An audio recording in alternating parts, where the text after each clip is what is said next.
Can you believe someone would impersonate an emergency responder to save a life, only to nearly kill the victim instead? When emergency responders arrived at the scene after receiving the call, the caller informed them that someone claiming to be a paramedic had arrived before them, started treating the injured man, and then suddenly fled. Violet was puzzled, but when she saw the injured man, her confusion turned to shock. Someone had performed a tracheotomy on him, yet he couldn't get oxygen. Clearly, the previous rescuer had no medical training. The incision was too high, failing to reach the trachea, and the individual fled without correcting the mistake. Now the patient was experiencing a severe allergic reaction, fighting for his life. Violet had to perform a new tracheotomy immediately. She re-incised his neck, inserted an oxygen tube, and finally, oxygen flowed into his lungs. The caller witnessed this scene in horror, but fortunately, the man stabilized quickly and was rushed to the hospital. Violet later verified with dispatch that the fire department hadn't sent any other ambulance. Could it have been a private ambulance? But would paramedics from a private agency,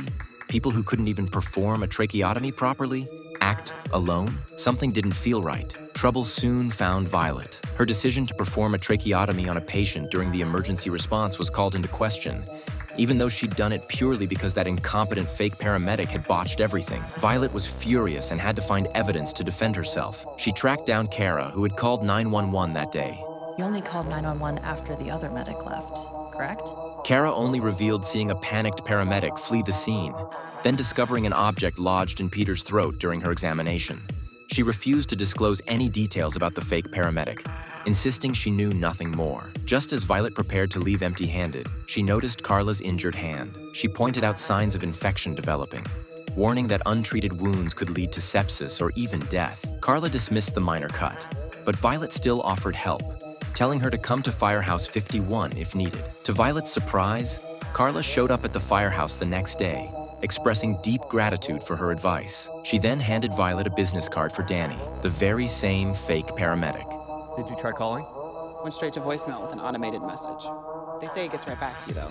Doesn't bill insurance, which is good since nobody there has any. Violet passed the number to the police, who contacted the injured man, Pete. To everyone's astonishment, Pete defended Danny, despite the near-fatal incident. The police could only explain helplessly that Danny privately treated their wounds and sometimes sold medicine at low prices. Violet couldn't believe it. Even so, impersonating an emergency responder is illegal, she declared, and his medical procedures are absolutely terrible. She knew she had to stop Danny.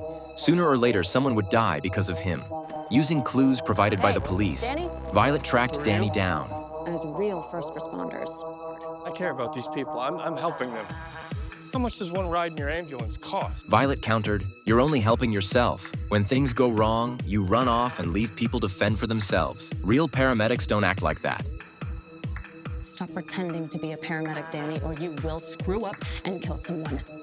And we will come after you. I promise you that.